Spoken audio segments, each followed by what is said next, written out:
Kubaluleke kangakanani ukuthi abantu kakhulu abasasebancane bayisupport i-cause njengale?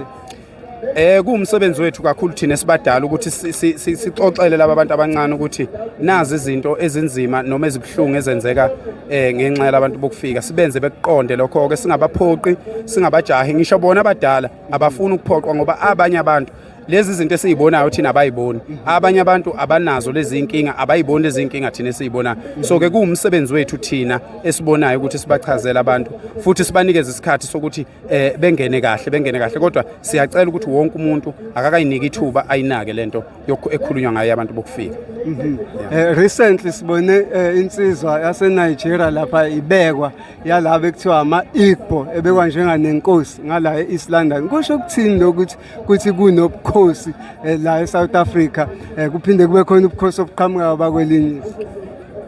Isiphathe kabi kakhulu le nto futhi isho ukuthi ngempela izwe lethu umthetho kalinawo futhi abantu base Nigeria ibona abenza bonke abantu bokufika abala eSouth Africa bengasihloniphi njengama South Africans. So ke makukhona into okufanele siyenze thina singama South African abantu bokuqala ufanele sibhekisa amehlo kubo sikwagxilise kakhulu kubo nezinto esizenzayo sizenze sibhekise kubo abantu base Nigeria ngoba imikhuba eminingi eyenzekela eSouth Africa nezinto esezenzekile ezimbi eziningi ukushada kweingane zingazi ukudayisiswa kweingane imizimba ukuvulwa kweindawo ezenza ama drugs lapha emadolobheni ukuthathwa kwamabhilidi kwenziwa ngabantu bokufika base Nigeria. So ke njengamanje sizowushintsha wonke umkhankaso wethu sizobhekisa kubantu base Nigeria ngoba make kwahamba bona bonke laba abanye abantu bayahlonipha kodwa abantu abenza ukuthi abantu bokufika bengahloniphi iningi labo ilaba abantu base Nigeria. So ke uhulumeni uzohamba ahluleke ukubavikela ngoba siyababona bebulala ngisho amaphoyisa banesibindi sokubulala iphoyisa kulelizwe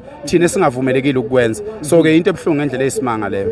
Mfokanda abantu nokukhala kakhulu ngabesifazane othi mhlambe bagcina bemithela labantu bokufika ekuyibona obarigada futhi nyabo njenganenkinga futhi kakhulu bakhona abantu besifazana abakhulela emakhaya la khona othola ukuthi insizwa azikho so umuntu wesifazane egcine engazi ukuthi kahle hle yena njengomuntu wesifazane unesiqe singakanani ekhaya kubo unesiqe singakanani empilweni yakhe ukuzakhela ke kusasa ngokuthi abe unkosikazi womuntu asenqabi ke futhi ukuthi bethanda abantu bokufika kodwa phela umuntu ethanda sonke njengoba abafazi sabalanda emakubo sabaletha kithi sizokwakha imizi yobaba nawo phela labantu bokufika mabethatha umuntu wesifazana abamthathela ukuyokwakha amagceka kubo abangathathi ukuthi amthathele ukuthi azogolozela thina la singabafowabo ngoba singabafowabo bentombazana usigolozela kanjani umuntu ethandwa ingane yakithi. So ke bese ke uthola ukuthi abantu besifazane masikhuluma lolo daba bayasiphendula ubese ubona lapho ukuthi hayi ingane ayikhulisekanga kahle fanele siyibekezelele vele umuntu wesifazane uyahluthuka uyashesha ukuhluthuka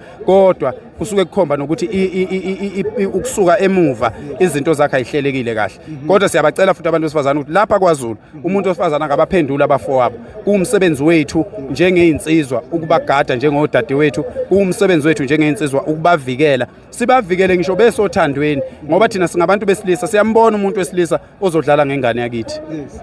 Unongoma uyaqala uyakhazimula kuthini ukuphawula kwa uzoqhubeka wonke amadolobha ifuzela lalokho esikwenze kwaNongoma kuzoqhubekela wonke amadolobha sicela nje insizwa zihlanganise idolobha nedolobha zibe u50 insizwa ezethembakele ngoba into abayenzayo bakhipha imali bethenge abantu abathile kuleyo group so sicela abantu beke beyibeke eceleni indlala ngoba ukulamba kwanguna phakade akulutho nokulamba kwesikhashana usalungisa izinto. Sinokubona abanye beresista kakhulukazi mangabe nikhuluma nabo ni address kanjani into njengale?